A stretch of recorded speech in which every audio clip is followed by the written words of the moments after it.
बेटा राजेश, एक बात कहनी थी। ये हाँ अपनी माँ। कविता की बड़ी चिंता हो रही है। इसके लिए कोई लड़का देख और ब्याह कर दे इसका। माँ मैंने तो कई बार कह दी है।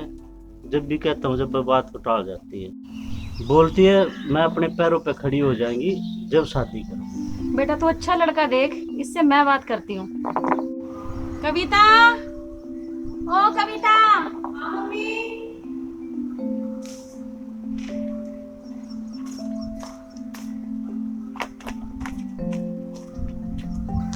हाँ मम्मी। बोलो। बेटा सारे दिन पढ़ती रहती है, थोड़ी हमारी भी सुन ले। देख भाई क्या कह रहा है, माँ क्या कह रही है। हाँ बोलो मम्मी। देख बेटा आज मौसम कितना अच्छा है। आ मेरे पास बैठ। कहाँ अच्छा मौसम मम्मी, कितनी गर्मी तो हो रही है। और अब इधर उधर की बातें छोड़ो, काम की बात करो। क्यों बुलाया आपने मुझे? बेटा शादी के लिए हाँ कर दे। देख माहौल इतना खराब हो रहा है। टाइम से अपने घर चली आएगी तो मेरी आत्मा को भी सुख मिलेगा। मम्मी, अब आपकी आत्मा के सुख के चक्कर में मैं अपनी लाइफ तो खराब नहीं कर सकती ना। मुझे जब तक जॉब नहीं मिलेगी मैं शादी नहीं करूंगी मम्मी। बेटा लोग तरह तरह की बातें करते हैं। मम्मी, आप लोगों की बातों पर ध्यान मत दो। आपको मेरे ऊपर भरोसा है ना? भरोसा है।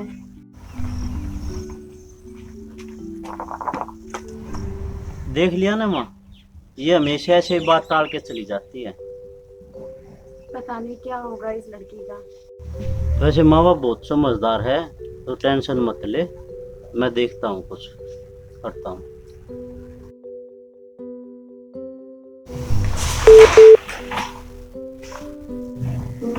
फ्रेंड रिक्वेस्ट किसकी है?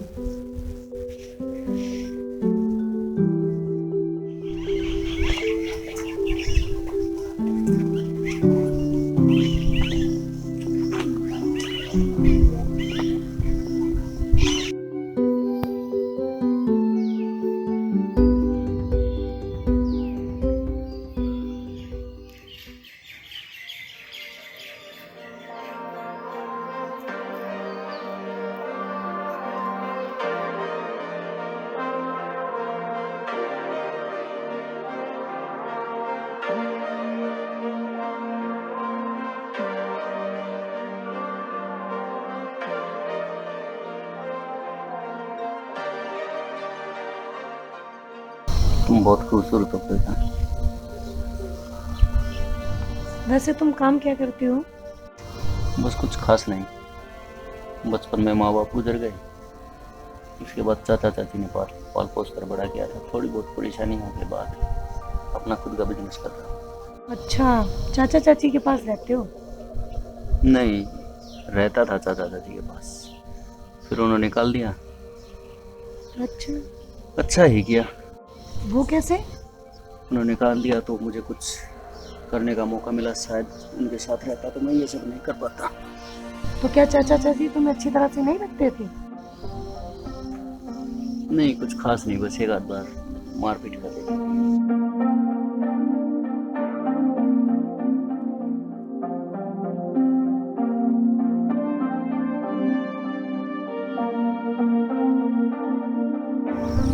कविता, मैंने बहुत धोखे खाए। तुम मुझे धोखा मत देना, नहीं तो मर जाऊंगा। मैं तुम्हें कभी धोखा नहीं दूंगी। अब तो जीना भी तुम्हारे साथ है और मरना भी।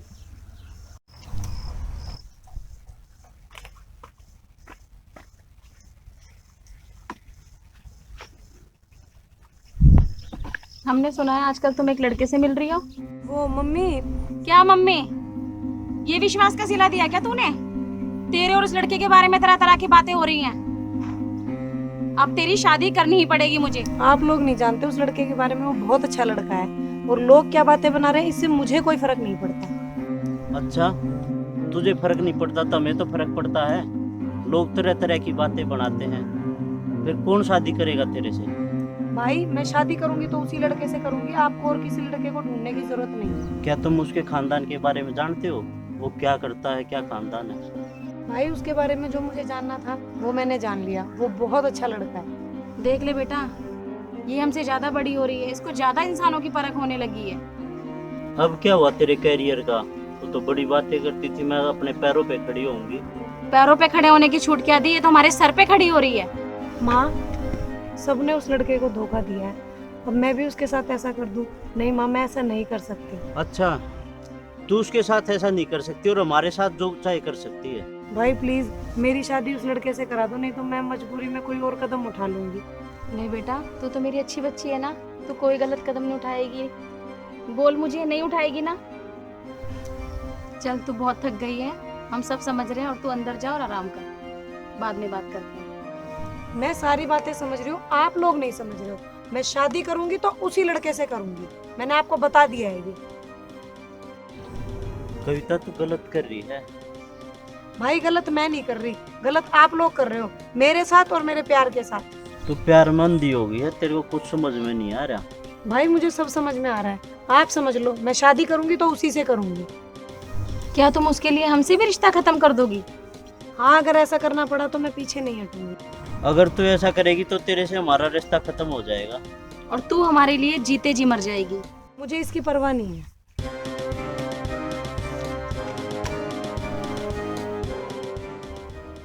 मम्मी मुझे माफ कर देना, मैं अपने प्यार के साथ अपनी नई जिंदगी शुरू करने जा रही हूँ।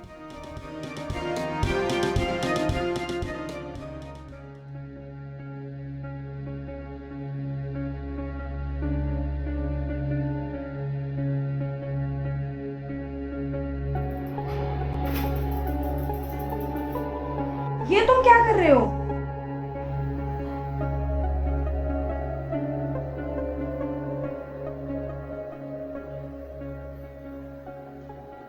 नमाज पढ़ रहा था।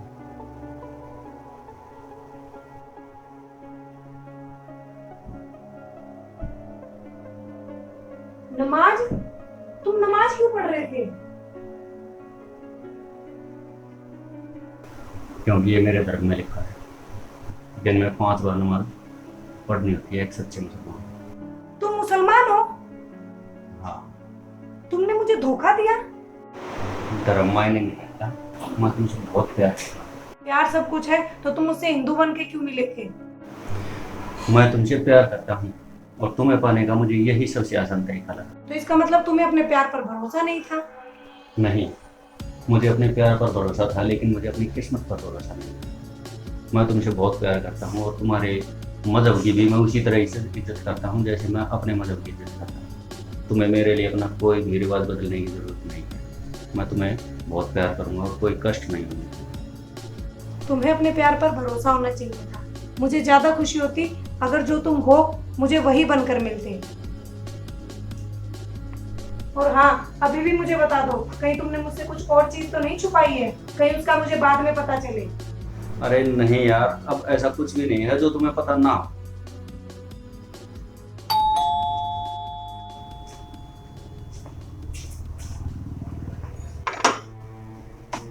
अस्सलाम वालेकुम मौलवी साहब। वालेकुम अस्सलाम।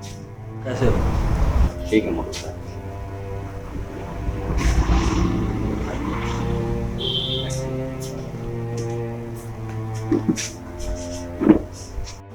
तुमने बहुत अच्छा काम किया अपने मजहब के लिए, लेकिन ये मत सोचना कि तुम्हारा काम खत्म हो गया। इसी तरह और हिंदू लड़कियों को फंसाकर अपने मजहब में लेके आना।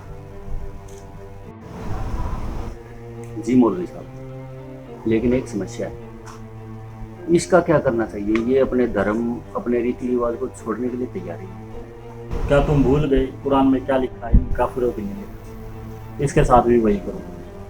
इसे इतना मारो कि या तो अपना धर्म छोड़ दे या इस दुनिया को छोड़ दे। इस कायनात में इन जैसों के लिए कोई जगह नहीं। जैसा आप चाहें मौलवी साहब।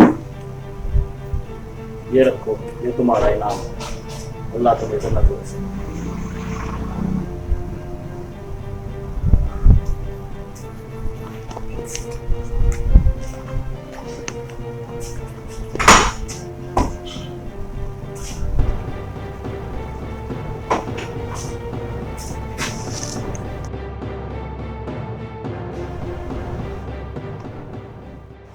तो ये है तुम्हारा असली चेहरा?